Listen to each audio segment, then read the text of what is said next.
ஆரம்பிக்கப்பட்டுள்ள Donald ட்ரம்பினுடைய இரண்டாம் கட்ட பேச்சுவார்த்தைகளும் Donald ட்ரம்பின் இரண்டாம் கட்ட பேச்சுவார்த்தைகள் தொடர்பாக நிபந்தனைகளை விதித்திருக்கக்கூடிய ஹமாஸ் தரப்பினரும் டொனால்ட் ட்ரம்பின் நிர்வாகம் ஹமாஸுக்கு வழங்கியிருக்கக்கூடிய இறுதி காலக்கெடுவும் முஸ்லிம் பிரதர்ஹுட் அமைப்பும் ஹமாஸும் ஒன்றா?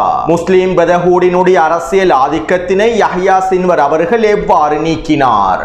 பயங்கரவாத பட்டியலில் இணைத்துக் கொள்ளப்பட்டுள்ள முஸ்லிம் பிரதர்ஹுட் அமைப்பும் ஹமாஸின் முதுகில் குத்திய துரோகி அர்துகானும் அவருடைய முஸ்லிம் பிரதர்ஹுட் அமைப்பும் அர்துகானை மொத்தமாக ஏமாற்றிய டொனால்ட் ட்ரம்பும் வெனிசுவேலாவிலே இராணுவ நடவடிக்கைகளை மேற்கொள்வதற்கான மிக முக்கியமான காரணத்தினை வெளியிட்ட அமெரிக்காவினுடைய மூத்த இராணுவ அதிகாரி, சூடானிய களத்தில் சூடானிய அரச இராணுவ தலைமை அதிகாரி புர்ஹான் அவர்கள் வெளியிட்டிருக்கக்கூடிய அதிரடியான முடிவுகளும் மிரண்டு போன அமீரகமும் மீண்டும் ஆரம்பிக்கப்பட்ட பாகிஸ்தான் மற்றும் ஆப்கானிஸ்தானுக்கு இடையிலான யுத்தம்.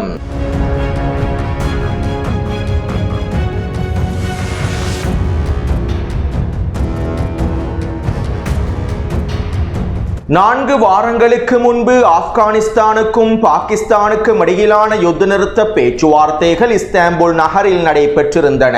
இந்த பேச்சுவார்த்தைகளுக்கு அமைவாக பாகிஸ்தானுக்கும் ஆப்கானிஸ்தானுக்கும் இடையில் யுத்த நிறுத்தம் ஏற்படுத்தப்பட்டிருந்தது. அதே நேரம் பாகிஸ்தானுக்குள்ளே பயங்கரவாத தாக்குதல்களும் தொடர்ச்சியாக நடைபெற்று வந்தன. இதற்கமைவாக நேற்றைய தினம் பாகிஸ்தானின் பேஷ்வார் பிரதேசத்திலே தற்கொலை குண்டு தாக்குதல் ஒன்று மேற்கொள்ளப்பட்டிருந்தது. இந்த தாக்குதலிலே பாகிஸ்தானிய பாதுகாப்பு படையை சேர்ந்த 3 பேர் கொல்லப்பட்டுள்ளார்கள். 5க்கும் அதிகமானோர் படுகாயங்களுக்குள்ளாக்கப்பட்டுள்ளார்கள். மேலும் இந்த பயங்கரவாத தாக்குதலோடு சம்பந்தப்பட்டிருக்கக்கூடிய 3 நபர்களும் ஆப்கானிஸ்தான் நாட்டை சேர்ந்தவர்கள் என்று உறுதிப்படுத்தப்பட்டுள்ளது. மேலும் இந்த பயங்கரவாத தாக்குதலுக்கு எந்த ஒரு பயங்கரவாத குழுவும் இன்னும் பொறுப்பேற்கவில்லை. இருப்பினும் குறித்த தாக்குதலானது ஆப்கானிஸ்தான் பாகிஸ்தான் எல்லை பிரதேசத்திலே இயங்கக்கூடிய டிடிபி பயங்கரவாத குழுவினால் மேற்கொள்ளப்பட்ட தாக்குதல் என்றே குறிப்பிடப்படுகின்றது. வழமையாக டிடிபி பயங்கரவாத குழு மேற்கொள்ளக்கூடிய தாக்குதல் வடிவத்தையே இந்த தாக்குதலும் கொண்டிருப்பதனால் குறித்த தாக்குதலானது டிடிபி பயங்கரவாத குழுவினால் மேற்கொள்ளப்பட்டிருக்கக்கூடிய தாக்குதல் என்றே பாகிஸ்தானிய ஊடகங்களும் தெரிவித்துள்ளன. அத்தோடு நேற்றிரவு பாகிஸ்தானிய விமானப்படைகள் ஆப்கானிஸ்தானின் கோஸ்ட் எல்லை பிரதேசத்தினை இலக்கு வைத்து உச்ச வான்வழி தாக்குதல்களை மேற்கொண்டிருந்தன.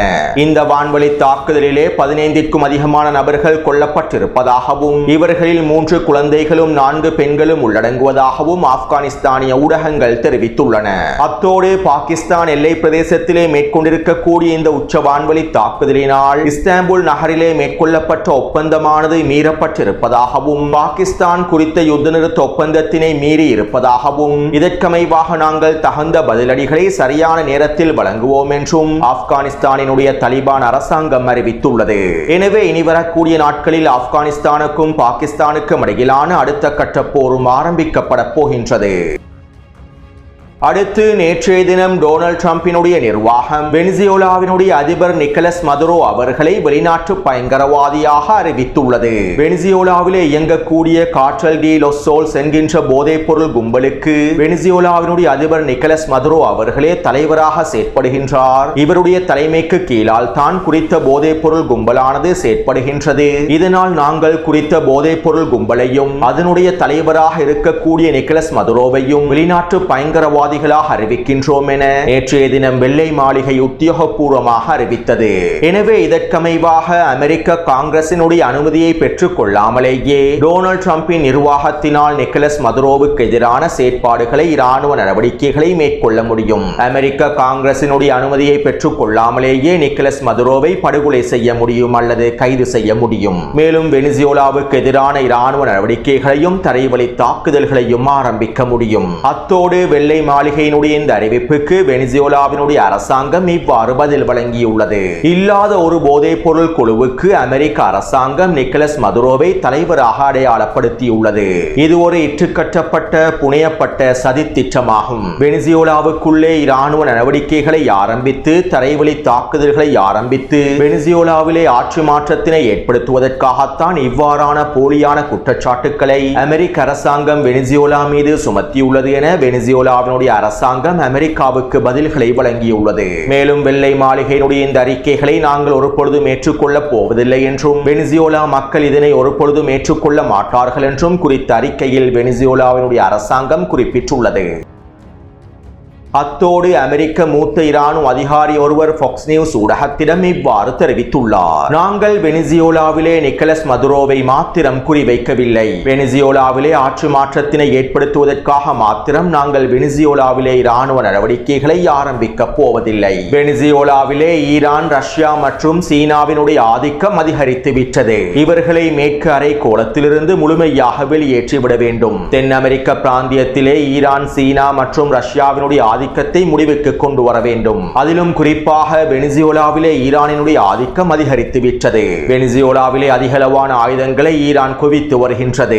இவை அனைத்தும் அமெரிக்காவின் எதிர்காலத்திற்கு மிகப்பெரிய அச்சுறுத்தலாகும். எனவே ஈரான், சீனா மற்றும் ரஷ்யாவினுடைய ஒட்டுமொத்த ஆதிக்கத்தையும் வெனிசுவேலாவிலிருந்து முழுமையாக வெளியேற்றுவதற்காகவும் இவர்களுடைய ஆதிக்கத்தினை வெனிசுவேலாவில் முடிவுக்கு கொண்டு வருவதற்காகவுமே நாங்கள் வெனிசுவேலாவிலே இராணுவ நடவடிக்கைகளை ஆரம்பிக்கப் போகின்றோம் என அமெரிக்க இராணுவத்தினுடைய மூத்த அதிகாரி ஒருவர் ஃபாக்ஸ் நியூஸ் ஊடகத்திடம் வெளிப்படையாக அறிவித்துள்ளார். அத்தோடு நேற்றைய தினமும் வெனிசுவேலாவினுடைய வான்பரப்பில் B-2 போம்பர் போர் விமானங்கள் களமிறக்கப்பட்டிருந்தன.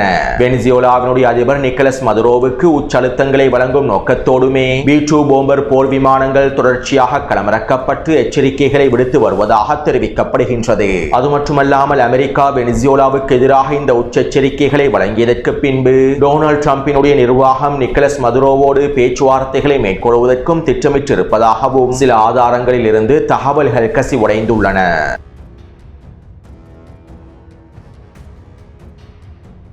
அமெரிக்காவின் தலைமையில் சூடானிய களத்தில் 3 மாத தற்காலிக யுத்த நிறுத்தம் ஏற்படுத்தப்பட்டது. அமெரிக்காவும் ஐக்கிய அரபு அமீரகமும் ஒன்றிணைந்து இந்த யுத்த நிறுத்த ஒப்பந்தத்தையும் முன்வைத்து காய்களை நகர்த்தி இருந்தார்கள். மேலும் சூடானிய களத்திலே நடைமுறைப்படுத்தப்பட்ட 3 மாத தற்காலிக யுத்த நிறுத்த ஒப்பந்தமானது ஐக்கிய அரபு அமீரகத்தினுடைய ஆதரவு பெற்ற RSF படைகளுக்கே சார்பாக அமைந்திருந்தது. தென்மேற்கு சூடானினுடைய எல்ஃபெசர் பிரதேசத்தினை RSF படைகள் முழுமையாக கைப்பற்றியதற்கு பின்பு குறித்த பிரதேசத்திலே RSF படைகளுடைய ஆதிக்கத்தினை அதிகரித்துக் கொள்வதற்காகவும் சூடானிய அரசு இராணுவத்திற்கு எதிரான அணிதிரட்டல்களை அதிகப்படுத்துவதற்காகவும் எல்ஃபெசர் பிரதேசத்தினை முழுமையாக தங்களுடைய கட்டுப்பாட்டுக்கு கீழால் கொண்டு வருவதற்காகவுமே ஐக்கிய அரபு அமீரகம் காய் நகர்த்தல்களை மேற்கொண்டு அமெரிக்காவின் மூலமாக குறித்த யுத்த நிறுத்த ஒப்பந்தத்தினையும் முன்வைத்திருந்தது. இவை தொடர்பாக முன்னைய காணொளிகளில் தெளிவாக குறிப்பிட்டுள்ளேன். அத்தோடு காசாவிலே யுத்த நிறுத்த ஒப்பந்தத்தினை பயன்படுத்தி இஸ்ரேலி ஆக்கிரமிப்பு எவ்வாறு தாக்குதல்களை தொடர்ந்ததோ அதே போன்று இந்த யுத்த நிறுத்த ஒப்பந்தத்தினையும் பயன்படுத்தி அமீரகத்தினுடைய RSF படைகள் சூடானிய அரசு இராணுவத்திற்கு எதிரான தாக்குதல்களையும் தொடர்ந்தன. எல்ஃபெசர் பிரதேசத்தில் RSF படைகளை பலப்படுத்துவதற்கான வீரியமான தாக்குதல்களையும் மேற்கொண்டிருந்தன. இதைத் தொடர்ந்து சூடானிய அரசு இராணுவமும் பதிலடி தாக்குதல்களை தொடர்ச்சியாக மேற்கொண்டது.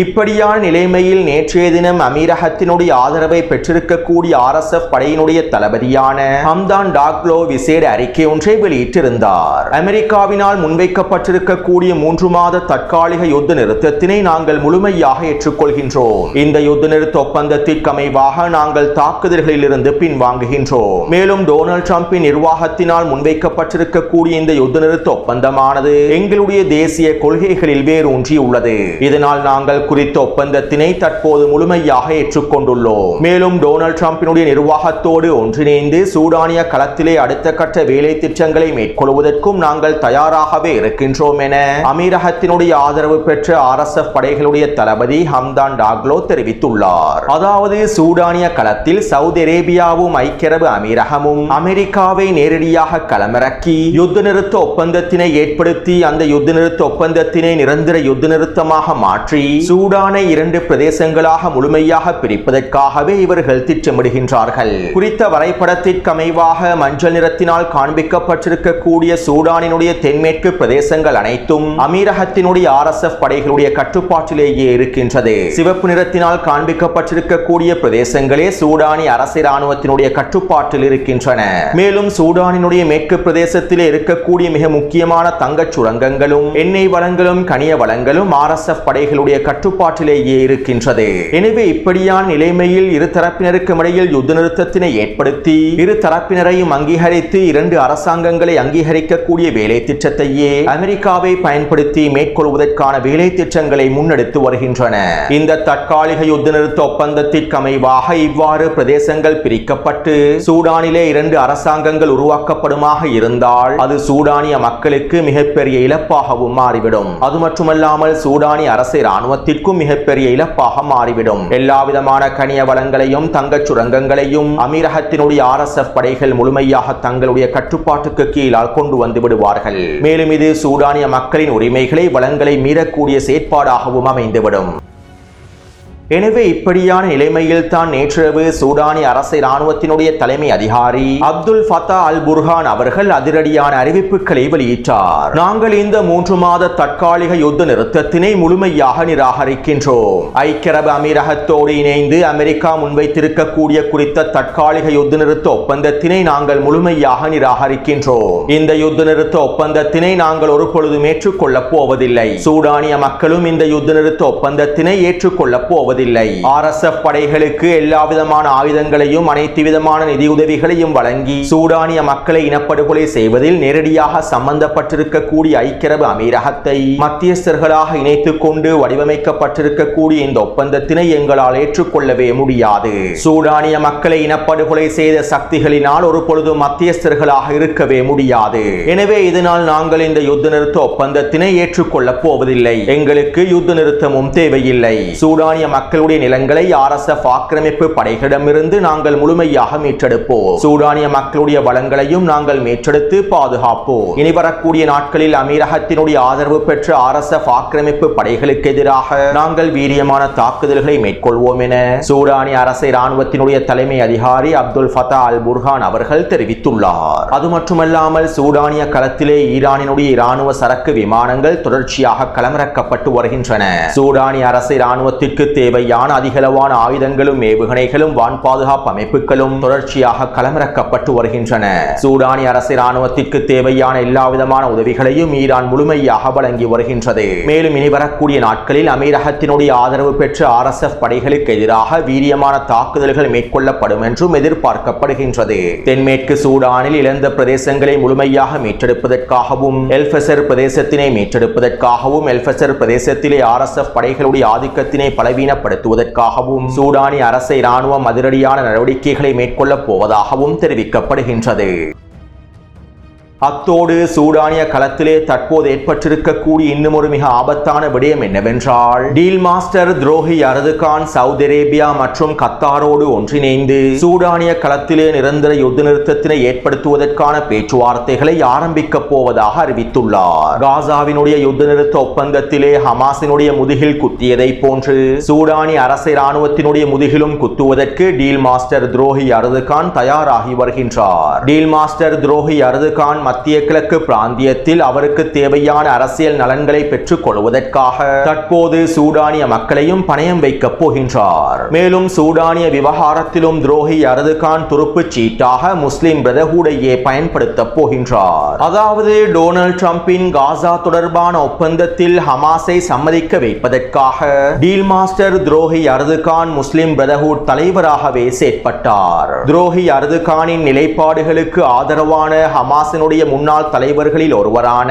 காலித் மிஷலை பயன்படுத்தியே துரோகி அர்துகான் காய் நகர்த்தல்களையும் மேற்கொண்டிருந்தார். இவை தொடர்பாக 2 மாதங்களுக்கு முன்பே நான் காணொளிகளில் தெளிவாக பல விடயங்களை குறிப்பிட்டிருந்தேன். துரோகி அர்துகான் அமெரிக்காவோடு ஆயுத ஒப்பந்தத்தினை முடிப்பதற்காகவும் F-35 போர் விமானங்களை பெற்றுக் கொள்வதற்காகவும் துருக்கிய போர் விமானமான கான் போர் விமானங்களுக்கு தேவையான என்ஜின்களை பெற்றுக் கொள்வதற்காகவும் தன்னுடைய அரசியல் நலன்களையும் இலாபங்களையும் அடைந்து கொள்வதற்காகவுமே டொனால்ட் ட்ரம்பினுடைய ஒப்பந்தத்திற்கு ஹமாஸை சம்மதிக்க வைப்பதற்கான எல்லாவிதமான காய் நகர்த்தல்களையும் வேலை திட்டங்களையும் துரோகி அர்துகான் மேற்கொண்டார். மேலும் இந்த சந்தர்ப்பத்திலே டீல் மாஸ்டர் துரோகி அர்துகான் முஸ்லிம் பிரதர்ஹுட் அமைப்பினுடைய தலைவராகவே செயற்பட்டார். ஏனென்றால் கடந்த 5 மாதங்களுக்கு முன்பே முஸ்லிம் பிரதர்ஹுட் அமைப்பினை பயங்கரவாத பட்டியலில் இணைத்துக் கொள்ள வேண்டும் என டொனால்ட் ட்ரம்பினுடைய நிர்வாகம் திட்டங்களை வகுத்திருந்தது. ஐக்கிய அரபு அமீரகத்தினுடைய வழிகாட்டுதலுக்கு அமைவாகவும் ஐக்கிய அரபு அமீரகத்தினால் முன்வைக்கப்பட்டிருக்கக்கூடிய முன்மொழிவுகளுக்கு அமைவாகவுமே முஸ்லிம் பிரதர்ஹுட் அமைப்பினை பயங்கரவாத பட்டியலில் இணைத்துக் கொள்வதற்கான எல்லாவிதமான வேலை திட்டங்களையும் டொனால்ட் ட்ரம்பின் நிர்வாகம் மேற்கொண்டிருந்தது. இப்படியான நிலைமையில் தான் 1.5 மாதத்திற்கு முன்பு துரோகி அர்துகான் வெள்ளை மாளிகையில் அமெரிக்க ஜனாதிபதி டொனால்ட் ட்ரம்பை சந்தித்து கலந்துரையாடல்களை மேற்கொண்டிருந்தார். மேலும் இதன்போது துரோகி அர்துகான் F-35 போர் விமானங்களோடு கான் போர் விமானங்களுக்கு தேவையான என்ஜின்களோடு முஸ்லிம் பிரதர்ஹுட் அமைப்பை பயங்கரவாத பட்டியலில் சேர்க்க வேண்டாம் என்றும் டொனால்ட் ட்ரம்பிடம் கோரிக்கைகளை முன்வைத்திருந்தார். மேலும் இதற்கு ஈடாகவே டொனால்ட் ட்ரம்பினுடைய காசா தொடர்பான ஒப்பந்தத்திற்கு ஹமாஸை முழுமையாக சம்மதிக்க வைப்பதற்கான பொறுப்பையும் துரோகி அர்துகான் பெற்றுக் கொண்டார். நீங்கள் எனக்கு இந்த விடயங்களை செய்து தாருங்கள், நான் உங்களுடைய ஒப்பந்தத்திற்கு ஹமாஸை முழுமையாக சம்மதிக்க வைக்கின்றேன் என்கின்ற திட்டத்திற்கு அமைவாகவே துரோகி அர்துகான் செயற்பட்டார். இதன் மூலமாக அமெரிக்காவுடனான ஆயுத ஒப்பந்தத்தினையும் முடிக்க முடியும், F-35 போர் விமானங்களையும் பெற்றுக்கொள்ள முடியும், கான் போர் விமானங்களுக்கு தேவையான என்ஜின்களையும் பெற்றுக்கொள்ள முடியும், முஸ்லிம் பிரதர்ஹுட் அமைப்பையும் பயங்கரவாத பட்டியலில் இணைத்துக் கொள்வதிலிருந்து தடுத்து நிறுத்த முடியும் என்றே துரோகி அர்துகான் திட்டமிட்டார். இதற்காக துரோகி அர்துகான் பயன்படுத்திய கருவியாகவே ஹமாஸினுடைய முன்னாள் தலைவர்களில் ஒருவரான காலித் மிஷலும் காணப்படுகின்றார். துருக்கி, கத்தார் மற்றும் முஸ்லிம் பிரதர்ஹுடினுடைய நிலைப்பாடுகளுக்கு ஆதரவாக இருக்கக்கூடிய ஹமாஸின் முன்னாள் தலைவர்களில் ஒருவரான காலித் மிஷலை பயன்படுத்தியே துரோகி அர்துகான் இந்த காய் நகர்த்தல்களை மேற்கொண்டார். துருக்கிக்கு ஆதரவான முஸ்லிம் பிரதர்ஹுட் அமைப்புக்கு ஆதரவான காலித் மிஷலினுடைய நிலைப்பாடுகளே இந்த ஒப்பந்தத்திற்கு ஹமாஸை சம்மதிக்க வைப்பதற்கான உச்சழுத்தங்களையும் வழங்கியது. இவை தொடர்பாக கடந்த மாதமே தனியான காணொளி ஒன்றினை பதிவிடுவதாக நான் கூறியிருந்தேன். இருப்பினும் இதற்கான சந்தர்ப்பம் கிடைக்கவில்லை. ஆனால் தற்போது அதற்கான சிறந்த சந்தர்ப்பம் கிடைக்க பெற்றுள்ளது. இதனாலேயே தற்போது இந்த விடயங்களை தெளிவாக குறிப்பிட்டுள்ளேன். மேலும் டீல் மாஸ்டர் துரோகி அர்துகான் காசாவினுடைய ஒப்பந்தத்தில் செய்த அதே விடயத்தை தான் சூடானிய களத்திலும் தற்போது செய்வதற்கு முயற்சி செய்கின்றார். இவை அனைத்தும் மத்திய கிழக்கு பிராந்தியத்திலே அவருடைய அரசியல் நலன்களுக்காகவே மேற்கொள்ளப்படுகின்றது. இன்னும் ஒரு விதத்தில் குறிப்பிடுவதாக இருந்தால் டீல் மாஸ்டர் துரோகி அர்துகான் அவருடைய அரசியல் நலன்களை பெற்றுக் கொள்வதற்காகவும் ஆட்சியை தக்க வைத்துக் கொள்வதற்காகவும் மத்திய கிழக்கு பிராந்தியத்தில் இருக்கக்கூடிய மக்களை பணயம் வைக்கின்றார் அல்லது பலி கொடுக்கின்றார். அத்தோடு நேற்றைய தினம் முஸ்லிம் பிரதர்ஹுட் அமைப்பினுடைய சில பிரிவுகளை பயங்கரவாத பட்டியலில் இணைத்திருப்பதாக டொனால்ட் ட்ரம்பின் நிர்வாகம் அறிவித்துள்ளது. முஸ்லிம் பிரதர்ஹுட் அமைப்பினை வெளிநாட்டு பயங்கரவாத குழுவாக வெள்ளை மாளிகை அறிவித்துள்ளது. எனவே டீல் மாஸ்டர் துரோகி அர்துகானினுடைய திட்டங்கள் அனைத்தும் தோல்வியில் முடிவடைந்துள்ளன. டீல் மாஸ்டர் துரோகி அர்துகானினால் F-35 போர் விமானங்களையும் பெற்றுக்கொள்ள முடியவில்லை. அமெரிக்காவுடனான முக்கியமான ஆயுத ஒப்பந்தங்களையும் முடிக்க முடியவில்லை. கான் போர் விமானங்களுக்கு தேவையான என்ஜின்களையும் பெற்றுக்கொள்ள முடியவில்லை. முஸ்லிம் பிரதர்ஹுட் அமைப்பை பயங்கரவாத பட்டியலில் இருந்தும் பாதுகாக்க முடியவில்லை. டொனால்ட் ட்ரம்பினுடைய நிர்வாகம் துரோகி அர்துகானை சிறப்பாக பயன்படுத்தி முழுமையாக ஏமாற்றியுள்ளது.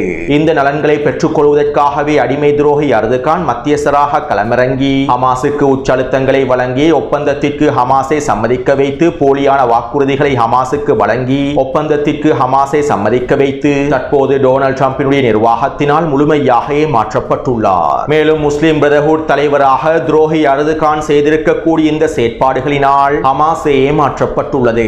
இன்னும் ஒரு விதத்தில் குறிப்பிடுவதாக இருந்தால் முஸ்லிம் பிரதர்ஹுட் அமைப்பினாலேயே இந்த ஒப்பந்தத்தில் ஹமாஸ் ஏமாற்றப்பட்டுள்ளது.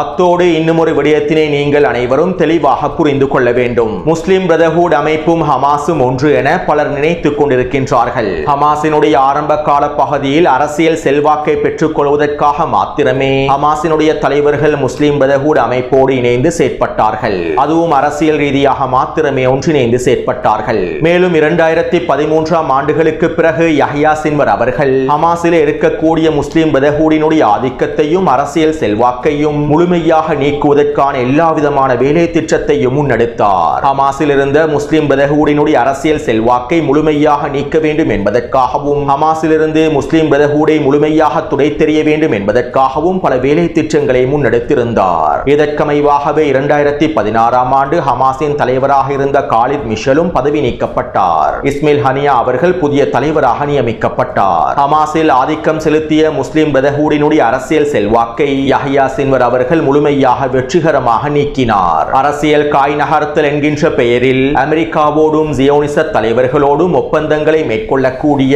நவீன முஸ்லிம் பிரதர்ஹுடினுடைய கொள்கைகளை யஹ்யா சின்வர் அவர்கள் வேரோடு துடைத்தெறிந்தார். இதுவே பலஸ்தீனிய போராளிகளின் அடுத்த கட்ட வெற்றிக்கு வழிவகுத்தது. அல்-அக்ஸா வெள்ளப்போருக்கான பாதையையும் பலப்படுத்தியது. எனவே ஹமாஸும் முஸ்லிம் பிரதர்ஹுட் அமைப்பும் ஒன்று அல்ல என்பதனையும் கொள்கை ரீதியாக சிந்தனை ரீதியாக வேறுபட்டுள்ளார்கள் என்பதனையும் நாங்கள் தெளிவாக புரிந்து கொள்ள வேண்டும்.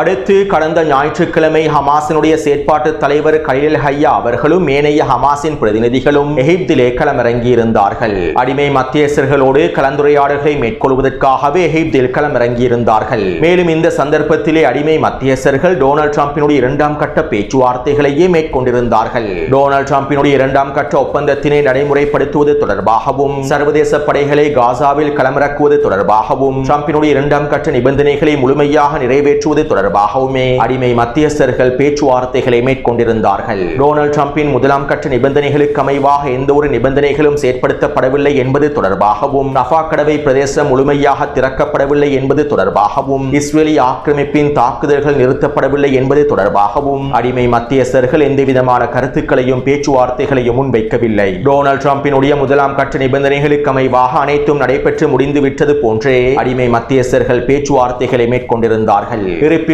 ஹமாஸினுடைய தலைவர்கள் இவற்றை ஏற்றுக்கொள்ளவில்லை. டொனால்ட் ட்ரம்பினுடைய இரண்டாம் கட்ட நிபந்தனைகள் பற்றி பேச்சுவார்த்தைகளை மேற்கொள்ள வேண்டுமாக இருந்தால் ட்ரம்பினுடைய இரண்டாம் கட்ட ஒப்பந்தத்தினை நடைமுறைப்படுத்த வேண்டுமாக இருந்தால் முதலாம் கட்ட ஒப்பந்தத்திற்கு அமைவாக நிபந்தனைகள் அனைத்தும் நிறைவேற்றப்பட வேண்டும். ஆக்கிரமிப்பின் தாக்குதல்கள் முழுமையாக நிறுத்தப்பட வேண்டும். இஸ்ரேலி ஆக்கிரமிப்பு காசாவை விட்டு முழுமையாக வெளியேறுவதற்கான வேலை திட்டங்களை ஆரம்பிக்க வேண்டும் என ஹமாஸ் தரப்பினர் உறுதியான நிலைப்பாட்டை வெளிப்படுத்தியுள்ளார்கள். அதாவது சுருக்கமாக குறிப்பிடுவதாக இருந்தால் இஸ்ரேலி ஆக்கிரமிப்பின் தாக்குதல்கள் நிறுத்தப்படாமல் ரஃபா கடவை பிரதேசம் திறக்கப்படாமல் அத்தியாவசிய உணவுப் பொருட்கள் காசாவிற்குள்ளே முழுமையாக அனுமதிக்கப்படாமல் ஆக்கிரமிப்பு ராணுவம் காசாவை விட்டு வெளியேறுவதற்கான வேலை திட்டங்களை ஆரம்பிக்காமல் இரண்டாம் கட்ட பேச்சுவார்த்தைகளை ஆரம்பிப்பதில் எந்த பயனும் இல்லை என ஹமாஸினுடைய தலைவர்கள் தெரிவித்துள்ளார்கள். அத்தோடு இந்த வருட இறுதி வரையில் டொனால்ட் ட்ரம்பினுடைய நிர்வாகம் ஹமாஸுக்கு காலக்கெடுவை விதித்திருப்பதாக தெரிவிக்கப்படுகின்றது. அதாவது இந்த வருட இறுதிக்குள்ளே ஹமாஸ் இரண்டாம் கட்ட ஒப்பந்தத்திற்கு முழுமையான சம்மதத்தினை வழங்க வேண்டும். இல்லாவிட்டால் ஹமாஸை காசாவில் நிராயுதபாணியாக்குவதற்கான வேலை திட்டங்களை நாங்கள் இஸ்ரேலிடம் ஒப்படைத்து விடுவோம் என்றும் காசாவிலே மீண்டும் தாக்குதல்கள் ஆரம்பிக்கப்பட்டு ஹமாஸ் நிராயுதபாணியாக்கப்படும் வரை அனைத்தும் தொடரும் என்றும் டொனால்ட் ட்ரம்பினுடைய நிர்வாகம் ஹமாஸுக்கு இறுதி காலக்கெடுவை விதித்திருப்பதாக தெரிவிக்கப்படுகின்றது. எனவே பெரும்பாலும் இரண்டாம் கட்ட பேச்சுவார்த்தைகள் தோல்வியிலேயே முடிவடைய போகின்றன. விரைவில் அடுத்த கட்ட போர் ஆரம்பிக்கப்பட போகின்றது. அத்தோடு இந்த காணொளி தொடர்பான கருத்துக்களை பதிவிடுங்கள். தொடர்ந்தும் என்னுடன் இணைந்திருங்கள். நன்றி, வணக்கம்.